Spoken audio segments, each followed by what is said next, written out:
Welcome to Beyond the Wish, where we delve into the power of wishes and the people who make them possible. I'm your host, Sloan McHugh, and today's episode is about leaving a lasting impact, and it's a Wishmaker highlight on Mike Warmuth. Mike's journey with Make-A-Wish began in 2019 as a wish granter, and his passion quickly led him to join the board of directors. His professional expertise and first-hand volunteer experience have been crucial to the chapter's growth and stability. He has served in key leadership roles, including leading the fund development and compensation committees, acting as vice chair, and ultimately being elected board chair in 2023. A true strategic thinker, Mike and his wife Stefanie have also been incredibly generous philanthropists. Their leadership gift to the Wish Kids Need Us Now campaign inspired others to help sustain the organization through the pandemic. Their commitment extends beyond a single campaign, as they've supported the chapter in numerous ways, from contributing to the new office space to including the organization in their estate plans. Mike is a strong advocate for having board members serve as wish granters and often mentors new volunteers. As his tenure as board chair concludes, his dedication remains as strong as ever, recently demonstrated by a record-breaking $2.5 million gift to the chapter, bringing their total commitment to over $3.5 million and remaining as an active wish granter volunteer. Thank you for joining us today. Can you start off by sharing a little bit about you and your background and upbringing and what kind of has led us to this point of being involved at Make-A-Wish? Yeah, well, first of all, Sloan, thanks for the opportunity. Secondly, I'd love to tell you there was a grand plan that got me to this point, but it was a series of circumstances. However, it did start. I grew up just a little bit north of Madison, and it's a kind of a farming community, a little town called DeForest. Most people stop at Culver's on the way north of Wisconsin.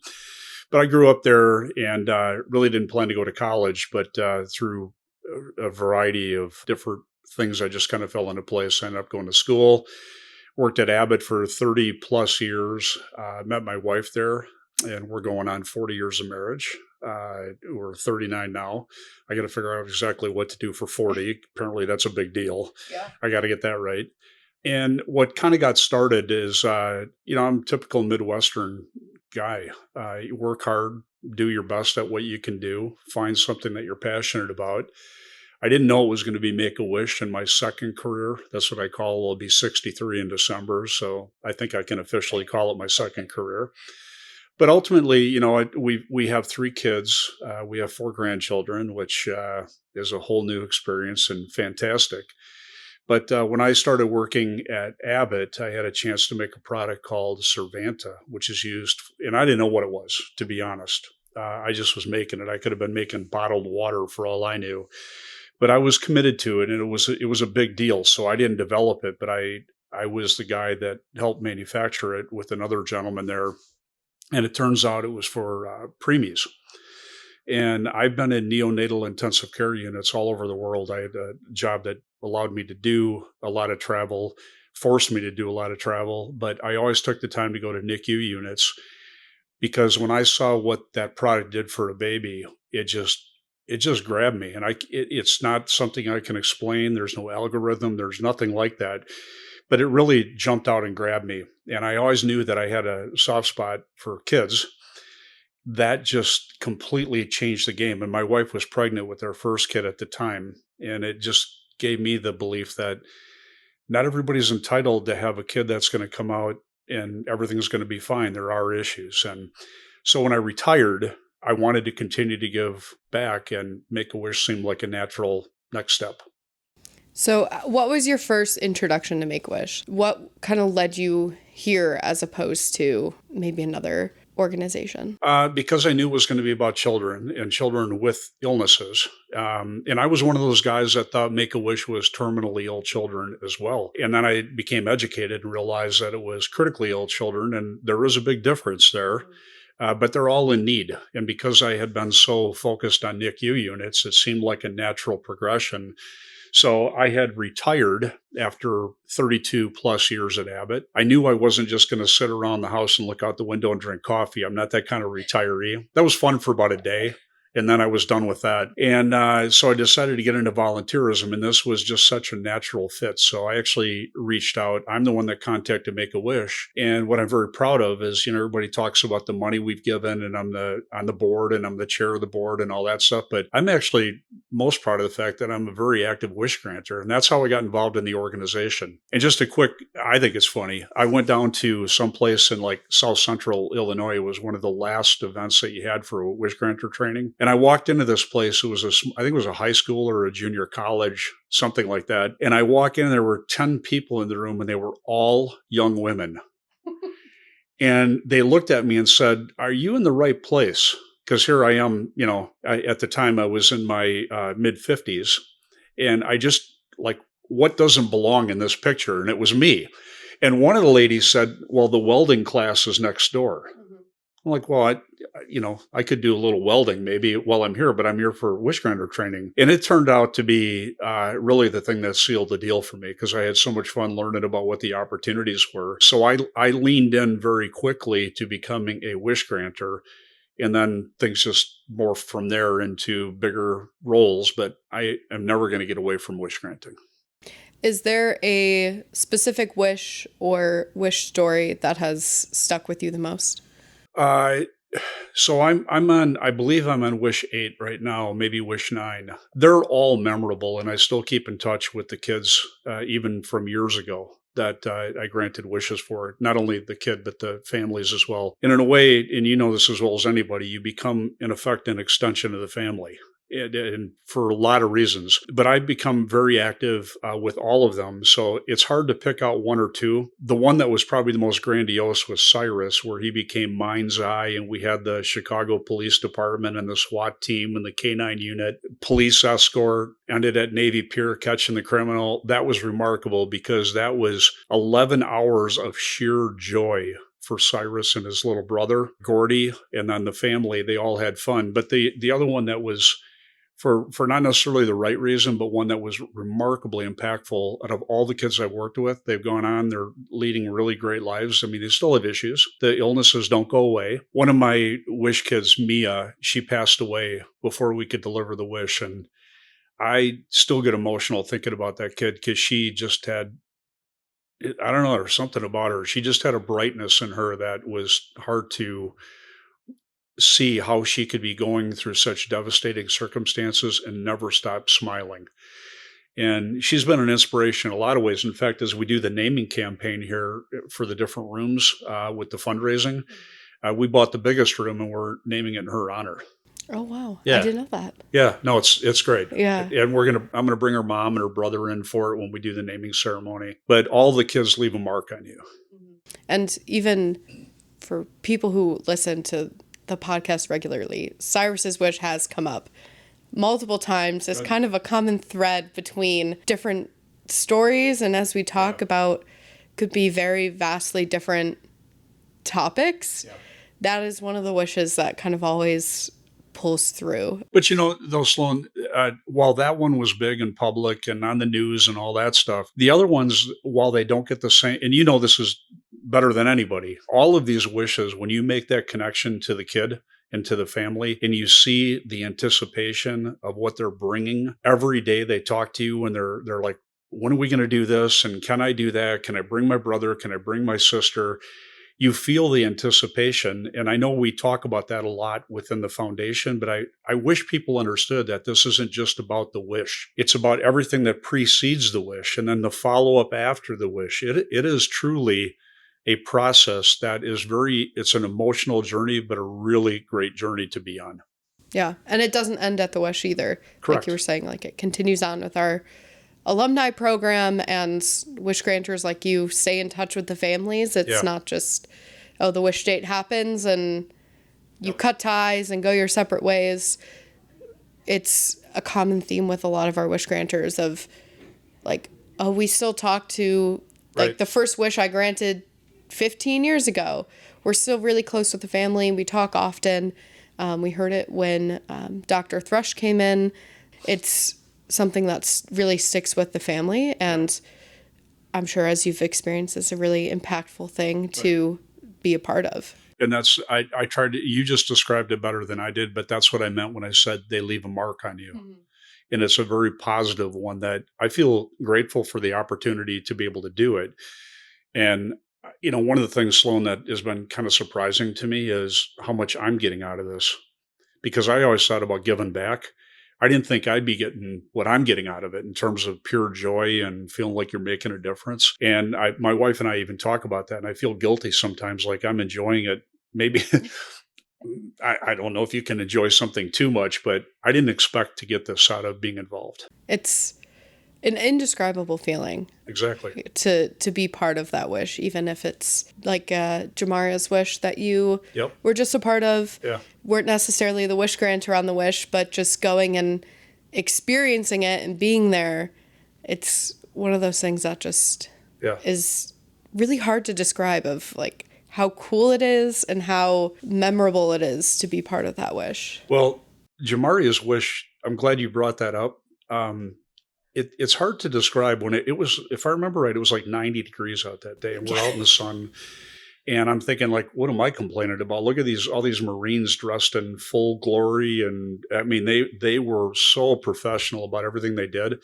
So I wasn't thinking about being warm, but when I saw Jamaria come out and he got excited, I literally got goosebumps on a 90-degree day. Yeah, It was crazy. it was, but a very impactful day to be a part of, and Absolutely. from all angles of that. And Absolutely.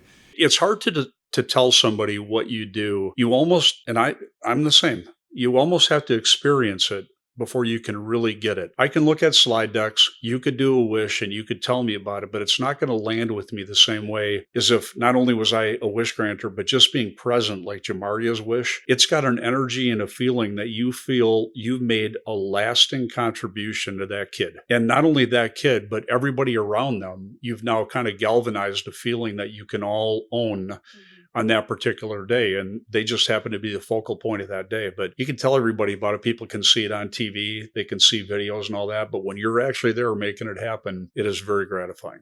it is. And anybody who's interested in experiencing that can become a Wish Celebration volunteer and do what you're doing, be a wish granter and experience that. And once you experience it, you're kind of That's right. hooked in. That's right. Yeah. Starting as a wish granter, I believe in 2019. I thought it was more like 2018, Okay. but it could be 2019. I'm getting old. I don't remember all these details anymore. 2018, 2019 to where we're at now, about 6-ish years later. Yep. Going from a wish granter volunteer just starting now to being on the board, being the board chair, making your historic record donation that you're at now. That's a relatively, I feel like, short time frame to move and get so deeply involved in the mission in such a wide variety of ways. What was kind of that pivotal moment for you that you were thinking, I want to do more, I want to get more involved with this? The question is pretty clear, but what really made the difference to me was the first wish. And it just goes right off what I was talking about. When you're actually involved in it, it's no longer something that might be interesting. It's something that says, how do I do more? How can I do more?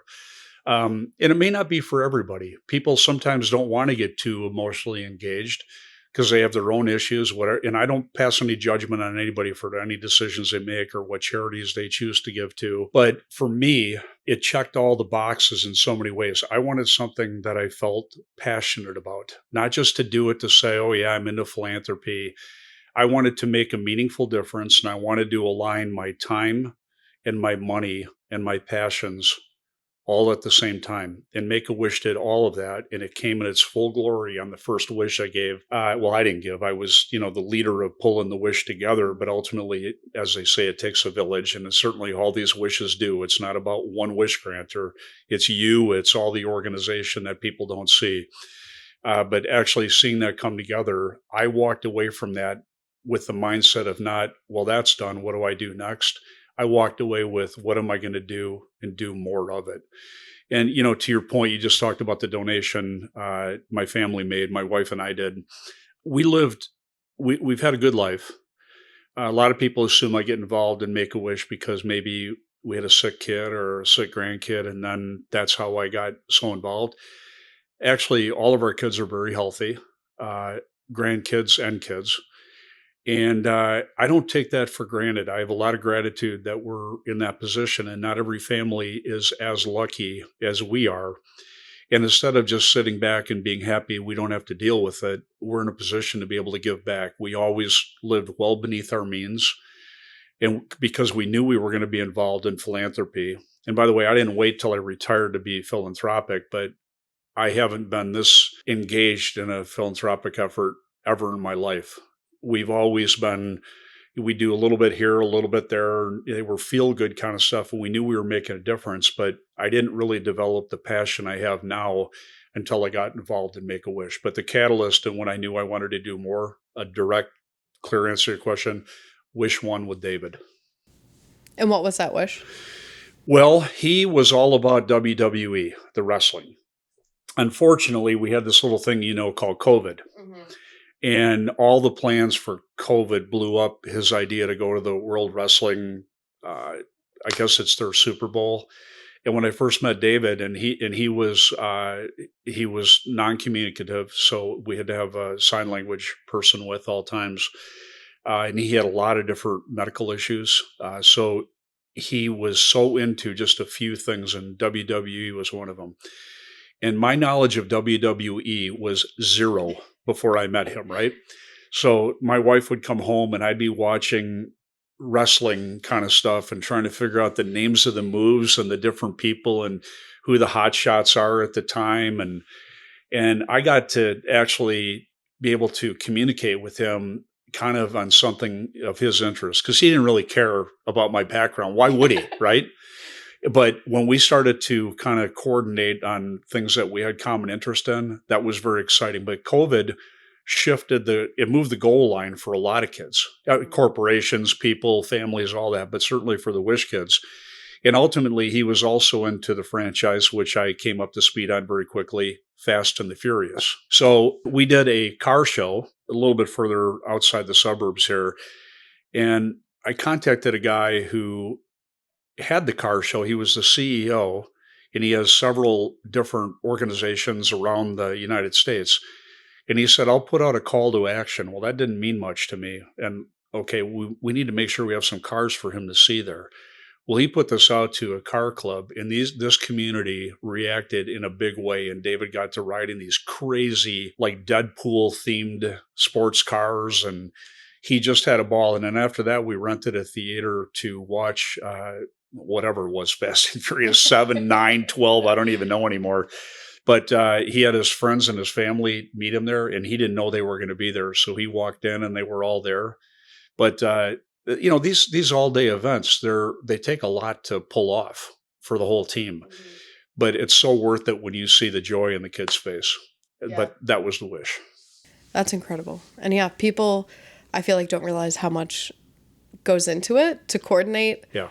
All of that, even just the getting from the car show to the theater. Well, yeah. And by the way, they rode in a limo, which they've never been in either. Mm-hmm. So that was as big of a deal as anything, because we were taking them around in a limo to and from. But to your point, one of the reasons why I continue to do wish granting, and if you talk to anybody on the board, I'm kind of beating the same drum every time. I really like board members to be involved in wish granting. Not all of them have the time to do it, and I get that. It makes you a better board member because you see the energy the team puts into making all this stuff happen. And that way, when people come and talk about the need for resources or why we didn't get something done, the penny drops with you and you can connect all the dots. I think wish granting makes you a better board member. I had a good career, certainly. And the idea that we're in a position to be able to give back in a material way into things that we care about, and Make-A-Wish happens to be my passion. That's not going to go away when my board term is up. In fact, I'm starting up with Stefanie, the CEO, and alumni council and ex-board members. We need to be a little more active because we all share that same passion. But and I won't stop wish granting either. Great. Yeah. We love that. I don't know how effective in 10 years when I'm in my mid 70s, you're going to want to see a 75-year-old wish granter, but I'm game if they're open. And you're a great wish granter, so Any Wish kid's going to be lucky to have you Well, as thank you. a Wish grantor today or 10 years down the line. Well, thank you. As you're wrapping up your time on the board, you've decided to create a lasting legacy here at Make-A-Wish. I know you've said that you're going to continue to wish grants, but you're giving the record donation of $2.5 million. You're including us in your estate plans, your history of giving, your time, and your money at Make-A-Wish. For you as a donor and a financial supporter, how did you kind of decide to support Make-A-Wish in such a significant way versus another charitable organization? We are active in other charitable opportunities, but not at this level. We do give, but as I had said earlier when we were talking, I want my time, my money, and my passion all aligned. And Make-A-Wish has never disappointed me in the. I guess we're not sure if I've been here 6 or 7 years, but I'll figure that out at a later date. But it's not when I start; it's when I end. And I didn't want this to be just my time's up by bylaws on the board, and now I'll just go off and do something else.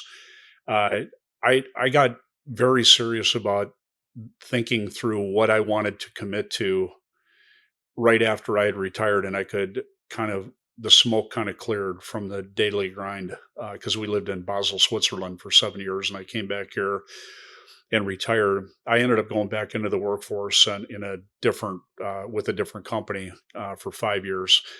I was so excited about retirement. My wife was very excited about having me retired, and then both of us couldn't wait for me to get back to do the work because it turns out my wife actually did stuff when I wasn't around, and she has a life to live too. So I needed to be challenged. So I got back into work, but I didn't want to just change one treadmill for another in work.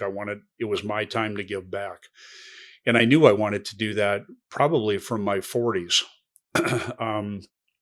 I never thought we would be economically in the position we're in. And rather than just take a victory lap with it, it's like, what are we going to do to put it to work? Because I think it sends a message too to your kids and your grandkids that, oh, that's an important part of the legacy. It's not just making it, it's what do you do with the money you make? Why Make-A-Wish? It's because the 6 years has been far more fulfilling than I could have ever imagined. And when you got a good thing going and you trust and believe in the organization and you believe in the people running it, and I don't mean just like the board. I don't mean just the chief executive officer. I mean people like you and everybody that I met in this organization. You're certainly not doing this for the money. I mean, you're not, this isn't something that you're going to build mansions and buy yachts with. You're doing it because you have passion. And the only way these organizations work is if people feel that bond up and down the organization. That's why I love coming into the office. I love wearing the branding that, we have as a group here within Make-A-Wish. Did I point to the right side? I did. I feel proud to be part of this group. And I don't know where I could find something better. And frankly, I don't know why I need to find something better. Sadly, the kids aren't going to stop getting sick. This isn't like we're going to do this for 5 years. And then once we stop this pesky need for Make-A-Wish, then I'll move on to something else. There's always going to be a need. And when you connect with these kids, I'm sorry to be a little redundant with it, but that's what it's all about. When you connect with them and you know that there's 10, 20, 50, thousands more just like them, you can make a difference for those kids. What more does someone need? For me. Now, again, there's other charities that are fantastic. And I never, ever judge when people go for one charity and they don't go for Make-A-Wish. Just do something that you feel like you make a difference. And I found my holy grail here in this organization. That's incredibly moving. I find like I'm one of the people here for us seeing how passionate other people get about it because we live it every day and such a regular part of what we're doing that hearing people who like yourself who are coming in as a volunteer, as a board member, come in and be like, I feel so strongly about this mission and the work that you're doing here that I want to take what I've worked so hard earning or my time that, everybody only has 24 hours in a day. Right. You got other obligations going on, but being able to take your time and your talent and finances and be like, I want to support the work that you're doing here is very re-energizing, I think, for all of our staff. Well, I really appreciate the comments. And just so you know, Sloan, we're blessed that we have a really strong board. And I know a lot of other groups, they have some good board members. Some are very strong, some are not so much. But I feel really good about the people that we have, that it's not just about checking a box. It's not about filling out a resume. It's nothing like that. When they get here, you can see the level of engagement. And I'm talking about financial engagement or wish granting or providing their talents.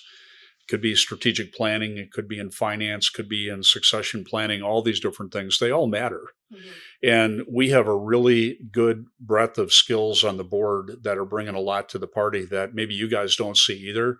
And I think you've seen it, whether it's us as a board or the associate board or even the staff or even the volunteers. We have to continue to do more to create that connectivity and kind of mix it up so we all feel like we can, the old saying, check your stars on your shoulder at the door. Nobody cares who's a general when you walk in. That's a culture I'd like to create, where I don't care what your title is. If we are trying to make this kid's wish happen, then we talk. And that's the way it should be. In a functioning not-for-profit, you have to have that same kind of camaraderie that you're all doing it for the same reason. I think it's evident that our board is doing that. Speaking for myself, because I can't speak for everybody, but I see board members showing up, and not only at like the board meetings or wish ball, but rappelling down a 36-story building, or coming out to walk, or coming to the other things that we're doing, or stopping by the office and getting involved in wish granting. It's not just showing up to the boardroom and working with the leadership staff. I know I've connected with numerous board members, and I connect with them as Make-A-Wish, but on LinkedIn, and see kind of what they're talking about us. And it's always just, you can see the passion that everybody has for what they're doing, that it's not just kind of having that recognition of, oh, I'm a board member for Make-A-Wish. It's the passion for the mission and the drive there. Sloan, probably one of the most meaningful things that happened as my time on the board, because we had chatted about that offline, was one that I don't think a lot of people know about outside the organization. When COVID hit, unfortunately, kids didn't stop getting sick because they were dealing with COVID. The kids just kept queuing up, and the need was there. And unfortunately, because I think I could be wrong here, plus or minus 5%, but I think about 80% of our wishes were travel, 20% were other events or activities. And with COVID, that just stopped. But the kids didn't stop getting sick. And I know a lot of organizations, whether it be for-profit, not-for-profit, they dealt with that by laying people off or saying, look, we're going to cut your hours down to 20% or whatever it happens to be. The thing that I'm probably most proud of is that I was, an advocate for it, but the brains of the outfit came internally here with Stefanie, Heather, and several other people. But they were the tip of the spear on it. We came up with this Wish Kids Need Us Now campaign, because even though we saw the kids queuing up, it didn't mean that they were going to somehow magically fall off the list if we don't do something to prepare for this big backlog that was coming at us post-COVID. So we created when I say we, I mean the broad we, the whole organization. We created a campaign, Wish Kids Need Us Now, and we raised almost $4 million to be able to prepare to deliver at a rapid pace a number of backlogged wishes that had occurred. And to me, that was something that it would have been really easy just to say, well, what are you going to do? It's COVID. This is an act of God. There's nothing we can do to work around this. We actually were very proactive in all of that, and we were as well positioned, I believe, as probably any chapter in the Make-A-Wish network out of the 57-ish chapters to be able to react to that and work down our backlog. And that was really heavy lifting, really hard work, because even though we created the money pool, then you guys had to execute all that. And in a lot of cases, you did that just through heavy lifting and hard work. It's not like all of a sudden you got 40% more resources. So that to me was the epitome of a team effort, preparing for it, acknowledging it, dealing with reality, and then having a team you trust to execute once the money is there. Yeah. I'm very proud of that. And it's the backlog. I think we're just starting to finish getting the last of that through. So it's not just even, all right, travel restrictions have lifted, all of those wishes get granted. You're right. Good point. It's been like a continuous effort the past 2-3-ish years now to continue to get those kids through. So the proactive measures of seeing that and being like, those kids are still going to be there in a couple years. We're going to need to be able to support their wishes, I think is what made it so successful in being able to complete those wishes and get them done. I agree. Well, and to the point, I mean, just for anybody who's looking at this, I mean, coming out of COVID, I'll stay away from the numbers, but our backlog is less than half of what it was when we came out of COVID. Mm-hmm. That didn't just happen. That was a lot of toiling that occurred. So kudos to you and the team for making that kind of stuff happen. And that's the big kudos goes to the mission team for sure. We all saw how much effort they were going through, and seeing every month the number of wishes being granted, more wishes being granted in a month than there are days. Yep. What is one thing about a nonprofit board that you wish people knew more of or understood better? So I sit on academic boards, for-profit boards, and not-for-profit. The governance that a board provides and the operating staff, the roles are very clear. What I really like about not-for-profit is this isn't just presiding and coming in and listening to plans and updates. You have a team in philanthropy, especially, I'm going to say this specifically for Make-A-Wish, that really wants the time, the treasure, the thoughts, the talent, all of that from a board. And I feel personally you have a bigger opportunity to influence in non-for-profit than in some cases you do even for-profit. And maybe it's just the people that I've worked with here, but in non-for-profit, you can make suggestions, you can get involved at a level you probably can't do on a for-profit board for a variety of reasons. That's true, whether it be a public or a private company.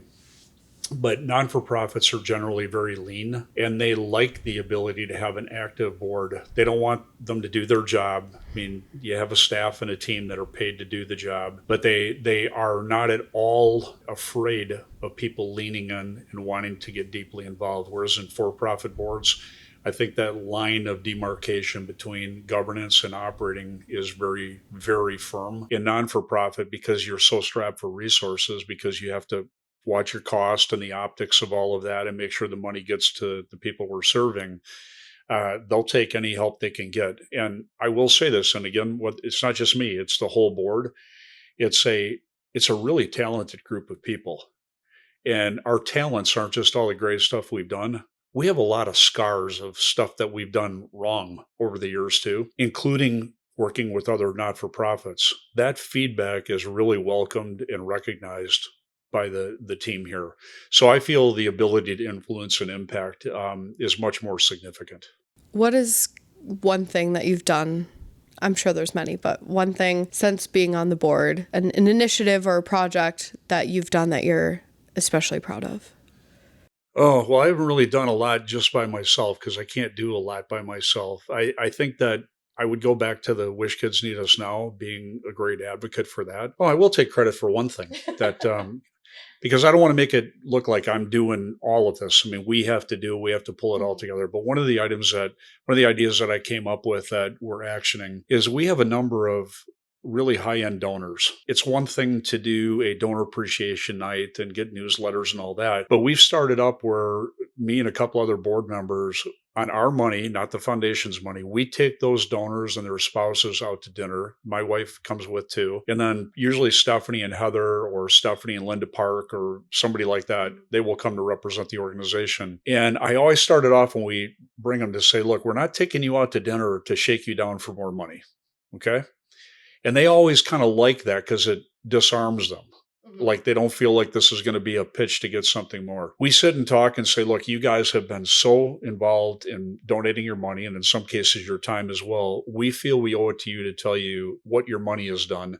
We give them an update on the business. We tell them the challenges that we face. We hear from them their recommendations on what we could be doing better. And it's in a very, very comfortable setting with great food, a little bit of wine involved, and you just get a very direct feedback in a very small, intimate setting. And almost without exception, the byproduct of that has been they've become even more cemented in their relationship with Make a Wish. In some cases, they've donated even more money. In one case, a gentleman joined the board. I'm not going to say it was all tied specifically to that dinner, but people, no matter how much money and time they make, they want to feel valued. And we need to value those high end donors because it's not just another check they're writing. We want their heart too. And it gives them an opportunity to feel even a greater connection. That I'll take credit for. And what a great opportunity to hear directly from the donors of kind of what they would want to see more of and what's working and what we can change, not only like for them, but for all of our donors. You know, That's it's well, getting that perspective. Yeah, you're right. This isn't just about meeting their needs. They're usually, if they're bringing it up, somebody else or a bunch of other people are thinking about it the same way. And none of us are so smart that we don't have blind spots. And these donors not only need to be appreciated, they have choices too. They can put their money into a lot of different areas. They need to feel that appreciation and that their money is making a difference. And I think that the dinners have an opportunity to do that. I wish we could do dinners with all donors, but there's not enough hours in the day. But I think we're going to see this trickle down deeper in the organization, and that's a good thing. And it's, I think, being able to take that and maybe like replicate it at a scale that we could do something similar with more donors, maybe not necessarily a dinner, but checking in more with donors at every level of the organization. Yeah. And Sloan, just thinking a little bit more about the question you asked me, what difference have I made? What am I most proud of? I know I made a difference in the lives of 8 kids. That's pretty cool. Yeah. And to still be connected and continue to see how that impacts them. And maybe it's just a happy memory now, but it's something that has played a role in their life and their childhood and changed their perspective on how they see the world because a volunteer and a donor like you came along and made that possible. Thank you. Yeah. And I, just to kind of bring closure to that, I also want my kids and my wife and my grandkids and my kids to all look at this and be proud of what I'm doing and giving back. And hopefully that sets a tone, whether it's with Make-A-Wish or other philanthropy that they choose to do. But your kids are all watching you, your grandkids are watching you and how you behave, and do you do what you say you're going to do?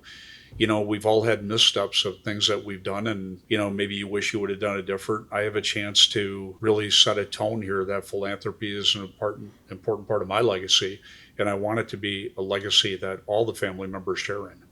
Have you, or how have your kind of kids got involved with Make-A-Wish? They're very supportive. They're all starting with 4 grandkids. That's across our 3 children, and they're all the young ones. They're starting to put their own action plans into place on what do they want to commit to. They're active in terms of attending the ball and supporting me. And, I always encourage anybody, kids or friends or former colleagues, do something. Get involved in something. If it's not Make-A-Wish, I hope it's Make-A-Wish, but if it's not, some people, animal cruelty shelters or, wounded warriors.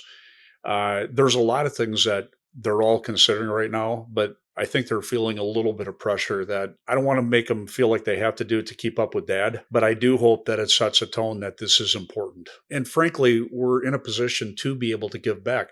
Not everybody can do that financially, but people can put time in.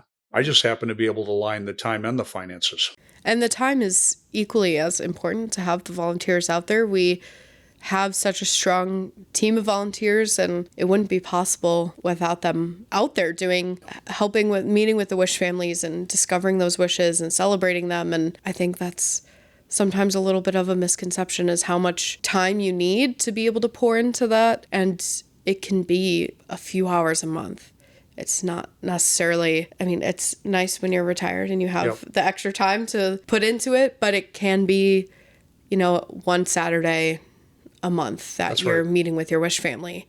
That I think is being able to fit that into a schedule and not feel like you have to give up a social life or hobbies. You can really intertwine it to what you're doing. Yeah.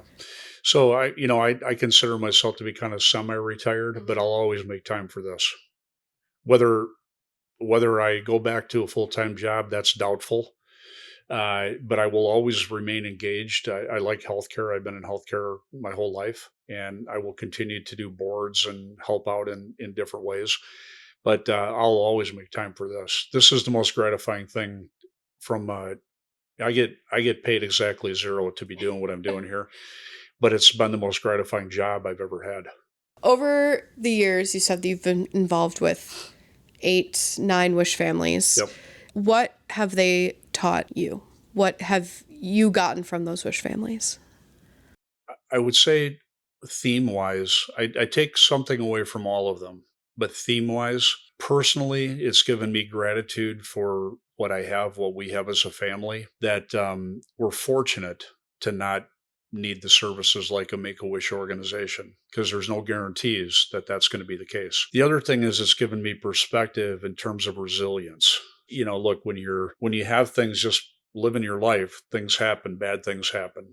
So, in some cases, medically. And I'm bringing that back to the Wish Kids now. And when I get a medical piece of news that's not very exciting to hear about, I think about people like Mia and David and Cyrus and all the kids that I've been dealing with. They can bring a smile to the party every day. They deal with it head on. I go visit them in the hospital. Maddie, the little girl I'm dealing with now, she has brain cancer, and I walk in and she's always smiling. And if that isn't resilience and being able to face adversity, the best of people, then I don't know what is. And I can always learn from that because we all, let's face it, well, I can't say we all, but I know I am. There are days you get into a pity party and you're thinking, oh my God, I got to do this and I got to get that procedure and I got to go that looked at. And I'm like, what am I doing? Who am I kidding? I've had a great life and hopefully it'll be many, many years more. But look at these kids. They're facing it head on. Why can't I? Resilience and gratitude is the answer. As we wrap up, is there anything we haven't touched on that you feel is important to share with those who are listening? I wouldn't say anything that I haven't already talked about. I would just say if you're in a position to give back with time, treasure, or talent, whichever one it happens to be, Make-A-Wish is open and ready to bring you in because we can use all the help we can get, and you won't regret it. I know there's not a day that I've been involved when I've regretted getting involved, and as you can see, I've gotten in pretty deep with Make-A-Wish. And I don't plan to change that. So we're open for business to anybody who's watching this and thinking about it. And if it's not Make-A-Wish, just realize there's a lot of needs out there that people have. And if you can be part of their solution, do it. And all the information to get involved, as always, is in our little description for the podcast. So make it really easy to just click on that link and get started. Good deal. Well, thanks for having me today. I appreciate it. Thank you for coming in. It's been a joy having you on the podcast and on the board and here at Make-A-Wish. You're very welcome.